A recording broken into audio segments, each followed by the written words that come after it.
देश का प्रधानमंत्री खतरे में बताया जा रहा है। कहां? संसद में, देश के बाहर नहीं, मतलब संसद के बाहर नहीं, संसद के बाहर कोई खतरा नहीं है, संसद में खतरे में है वो, जहां उसके इतने सारे सांसद हैं, इतने सारे मार्शल हैं, सारी सिक्योरिटी उसके पास है, वहां वो खतरे में। इस देश में खतरे में कोई नहीं है।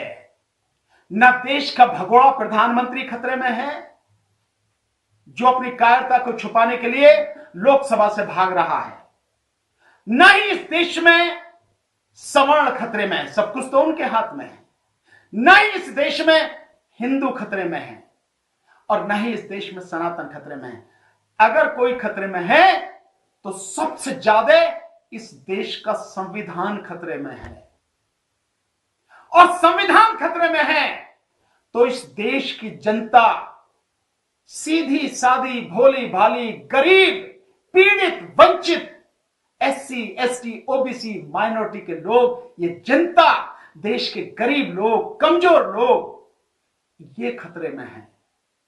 देश का नौजवान खतरे में है, देश की सेना तक खतरे में है, देश का किसान खतरे में है, देश का मजदूर खतरे में है, देश का दुग्ध उत्पादन करने वाले खतरे में है, डेयरी फार्मिंग वाले खतरे में है, पोल्ट्री फार्मिंग करने वाले खतरे में है, देश का व्यापारी भी खतरे में है, पूरा देश भारत खतरे में है। आज की तारीख में अगर कोई खतरे में है तो ये है खतरे में है।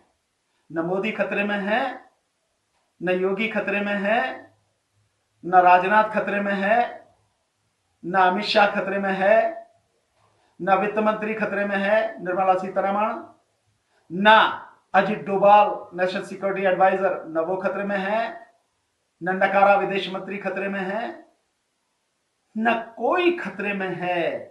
बीजेपी, आरएसएस और इनसे जुड़े हुए 2503 संगठन, इनका कोई भी व्यक्ति खतरे में नहीं है। अगर खतरे में कोई है तो ये देश खतरे में है, देश का संविधान खतरे में है, देश की जनता खतरे में है।